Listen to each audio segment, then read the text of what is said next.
Derek brought Ava into important meetings. He pushed for her to be promoted. He complimented her insights during presentations. But behind closed doors, he reminded her to stay humble, to let him take the credit for now, to play the long game. She didn't argue. She believed love meant compromise.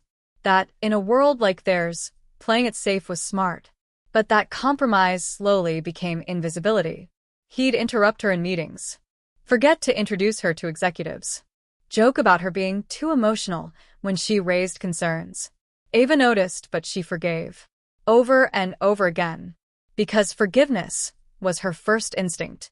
And then there was Julia Bennett, her colleague, her friend, or so she thought.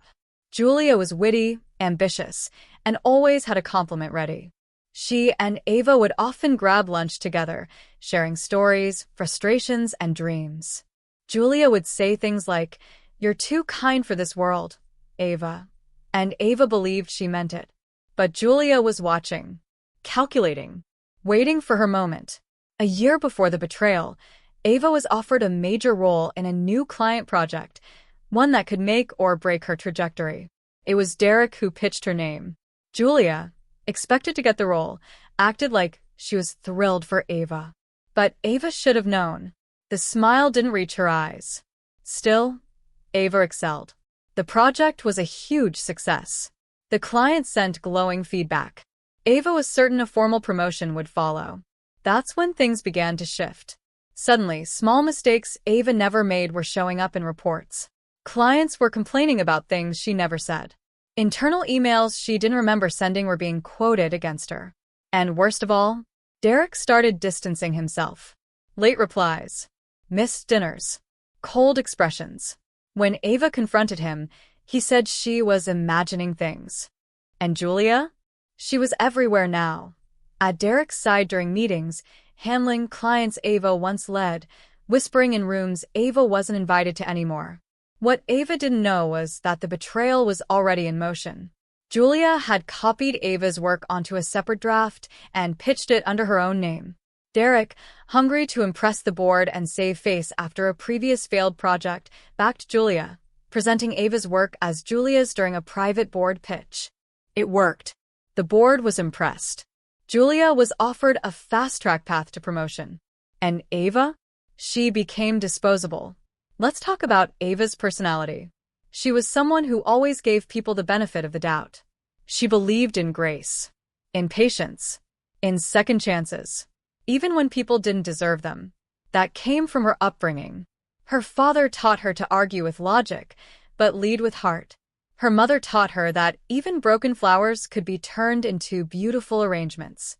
But what no one taught Ava was how to protect herself from people who smiled with knives behind their backs. Her personal life mirrored her workplace dynamics. She didn't have many friends outside of work. She had poured so much of herself into Bright Edge that her social circle had shrunk. The few people she stayed close with, like her college roommate, Nina, who now lived across the country, tried to warn her. "Ava, something feels off about Derek," Nina once said during a late-night call. But Ava defended him. She always did. Because when she loved, she didn't do it halfway. And that was her strength. And her weakness. By the time the betrayal unfolded, by the time she was handed that white envelope, forced to leave the building like a stranger, Ava had lost more than a job. She had lost her belief in people. But she hadn't lost herself. Not completely.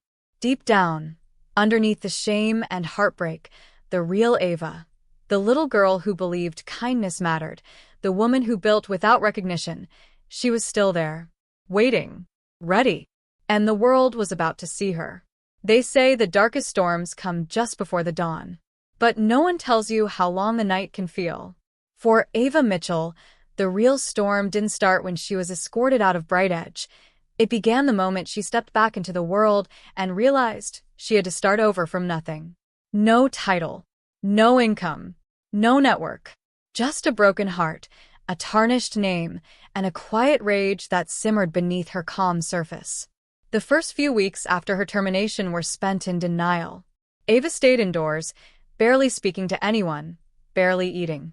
She kept replaying every conversation, every smile that now felt rehearsed, every red flag she had ignored.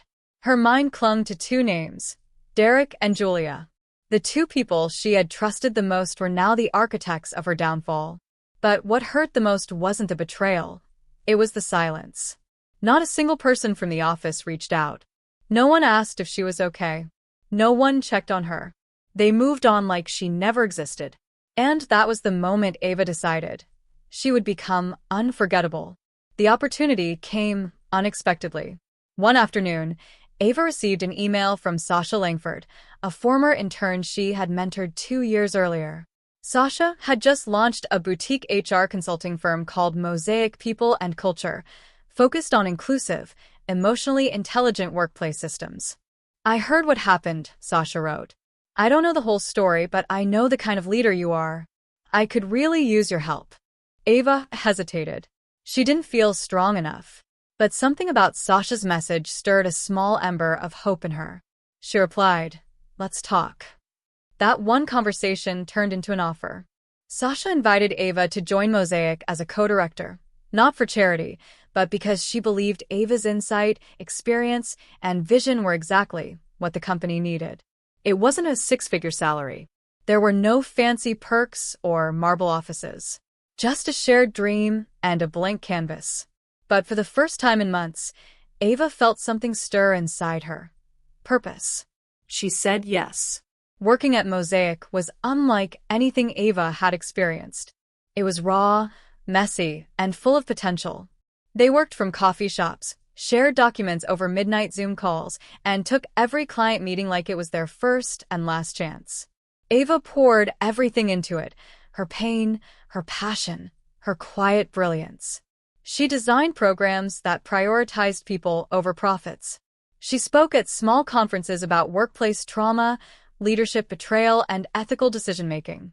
And slowly, her name started circulating again, but this time in a new light. She wasn't just the woman Derek fired. She was becoming a voice. Meanwhile, Bright Edge was cracking at the seams. The project Julia had stolen from Ava was now expanding, but without Ava's understanding of its deeper structure, things began to unravel. Client feedback dipped. Internal teams clashed.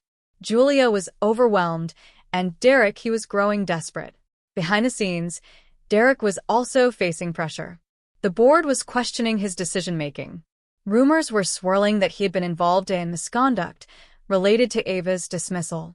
A junior analyst had anonymously leaked a report comparing Ava's original project drafts to the work presented by Julia, and the similarities were damning.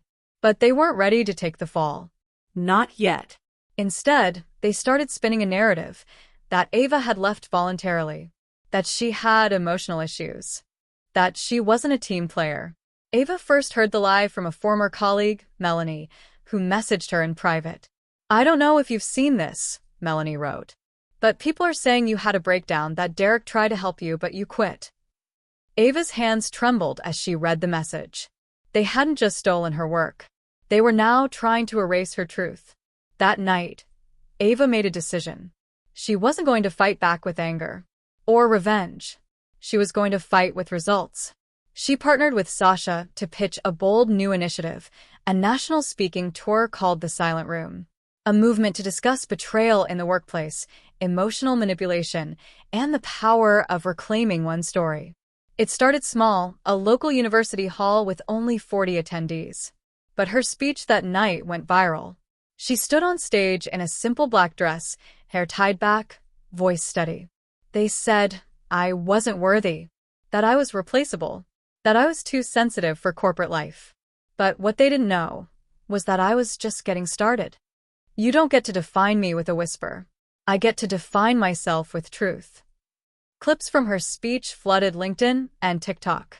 Articles were written. Podcasts reached out. People, especially women, began sharing their own stories under the hashtag worthy like Ava. In a matter of weeks, she went from ghosted to groundbreaking. She was invited to keynote panels. She was interviewed by Forbes. She was consulted by companies who wanted to actually create safe work environments. Bright Edge noticed. So did Derek. And Julia. Derek called her one rainy Tuesday afternoon. Blocked number. Straight to voicemail. "Ava, I don't know if you'll even listen to this, but can we talk? There are things I regret. I shouldn't have let you go like that. We made mistakes." She didn't call back. Instead, she saved the voicemail and smiled. Because nothing tastes sweeter than the silence of someone who underestimated you, now choking on their own guilt. But the storm wasn't over. Bright Edge sent her a cease and desist letter, accusing her of defamation and intellectual property theft. They claimed her speeches and interviews were harming their business reputation. Ava could have crumbled. Instead, she went public.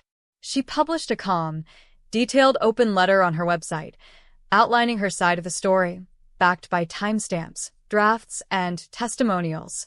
She never named names. She didn't need to.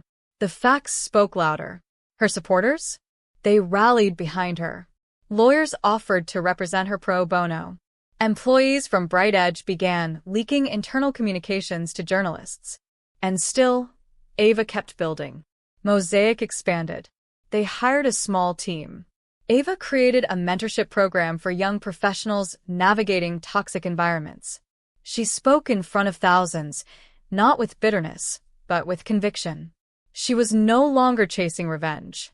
She was living restoration. But Derek wasn't done. In a desperate bid to save his position, he tried to throw Julia under the bus. He leaked texts and emails to the board, claiming Julia had manipulated him into sabotaging Ava. Julia retaliated, accusing Derek of coercion and misconduct. And within weeks, both were terminated. Not quietly, but publicly. Ava found out through an article someone tagged her in. Bright Edge cleans house after internal scandal. Top executives let go amid ethics breach. She stared at the headline for a long time. And then, she closed the tab. Because by then, Ava had already outgrown the need to see them fall. Her focus was no longer behind her. It was forward. She had become more than a woman betrayed. She was a woman reborn. The air was thick with quiet expectation as Ava stood backstage, watching the final seconds tick down before her introduction.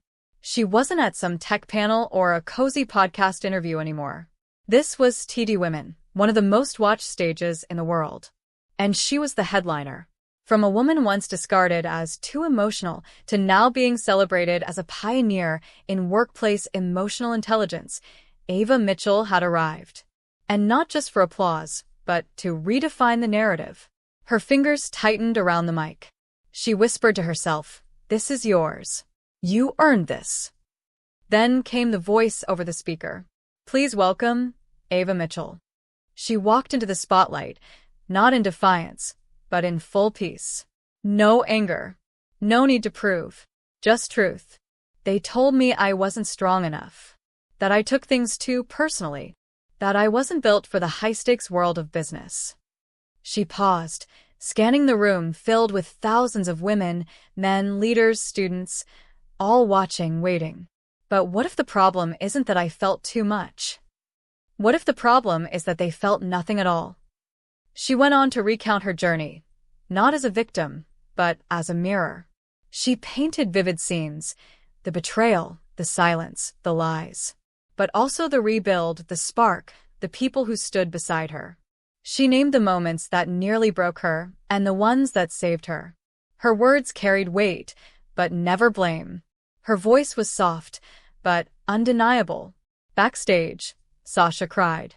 In the audience, former colleagues sat in silent awe, some with guilt, some with pride, and some with the realization that they were complicit in what happened to her. One person watched from home, Julia, now unemployed, her reputation damaged, and her network shrinking fast. She watched Ava's face glow on her TV screen, not with vengeance, but with grace. Julia whispered aloud to her empty apartment, "I should have stood by you." But Ava never needed her validation anymore. As the speech ended, the entire audience rose in a standing ovation. Not for the business leader, not for the comeback story, but for the woman who turned her pain into power. Later that evening, Ava walked out of the venue, heels in her hand, hair windblown, heart light. She had a dinner reservation with Sasha and 2 other young women who had been mentored through the Mosaic program. But before she left, a woman approached her in the parking lot. Ms. Mitchell? She asked, eyes brimming. I just wanted to say, I was where you were. I lost everything after reporting my manager's harassment. No one believed me. They said I was unstable. I almost gave up. Her voice cracked. But then I heard your story, and I didn't feel crazy anymore. Ava didn't respond with words. She simply hugged her. Because sometimes, resolution isn't a courtroom victory. It's knowing someone else can finally breathe again because you spoke your truth. A few weeks later, Ava received an envelope in the mail. There was no return address. Inside was a handwritten letter. Ava, I doubt you'll ever forgive me. And I don't blame you. I know what I did was wrong. The truth is, I envied you. Your presence. Your clarity. The way people naturally followed you. Derek manipulated both of us, but I let myself be used. I justified it as ambition. Now, I realize I betrayed the only person who ever treated me like a sister. I'm sorry. I truly am. Ava stared at the letter for a long time. Then she folded it neatly and placed it inside a small wooden box labeled, Lessons Not Luggage. Because she would carry the wisdom, not the wound. Bright Edge, now under new leadership, reached out through formal channels. They wanted to invite Ava to join their Ethics and Leadership Advisory Board, a public move to show they were evolving. Sasha asked her over coffee, Are you going to accept? Ava smiled. No. Growth can't be performative. They need to do the work, without my name as a badge. And that was that. By the end of the year, Mosaic had expanded to 3 cities. They partnered with universities, corporations, and NGOs to create safer, emotionally aware workspaces. Ava led a series of global workshops under a new initiative, the Worthy Project. Not for clout, not for revenge, but to build the world she once needed. One quiet evening in Brooklyn, Ava stood on her apartment balcony, watching the skyline shimmer. She wasn't with anyone romantically.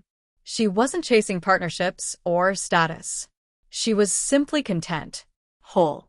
In her journal, she wrote one final entry under the chapter titled The Fall. They said, I wasn't worthy, but I never needed them to say it. I just needed to remember it for myself. And now that I have, I'll never forget it again. There's a moment, quiet, often unnoticed, when a person reclaims their story. It doesn't come with fireworks. It doesn't always come with applause. It comes in the stillness, the breath you take after years of holding your pain in silence, the peace that arrives when you finally understand. You were never the problem. And to those who ever made you question your worth, they were never your truth.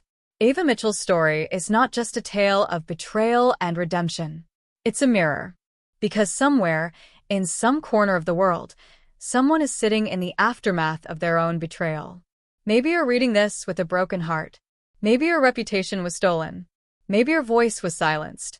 Maybe people you once trusted left you bruised, doubting your value.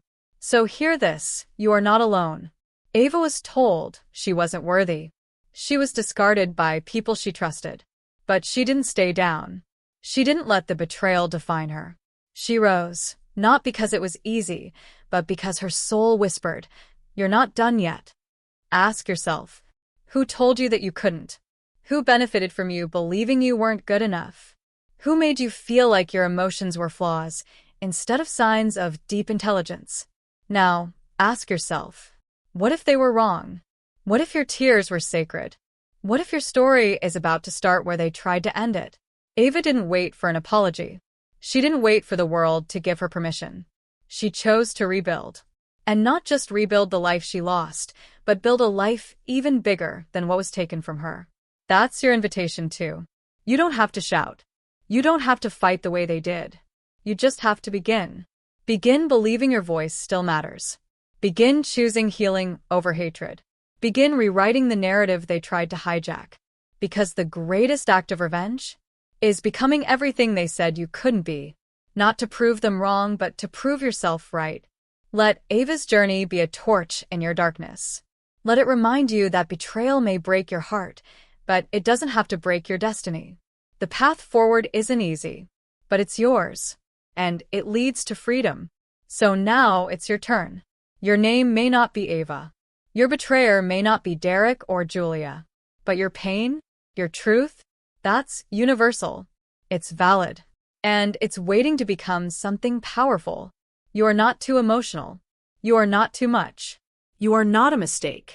You are worthy, not because someone else says so, but because your existence proves it. So, write your chapter. Tell your truth. Take up space again. And never, ever forget. They didn't expect you to rise. But rise anyway. Because somewhere in the world, someone just like you is watching. Waiting to see if it's possible to come back from heartbreak. Waiting to see if it's safe to speak again. Waiting to see if it's worth it to trust again. Be that proof. Be that light. Be what you needed before the world made you question who you are. This is not just the end of a story. This is the beginning of a movement, a revolution of truth, a chorus of voices that were once silenced, now singing in unison. I was betrayed. I was broken. I was overlooked. But I came back stronger. I'm still here. I am worthy,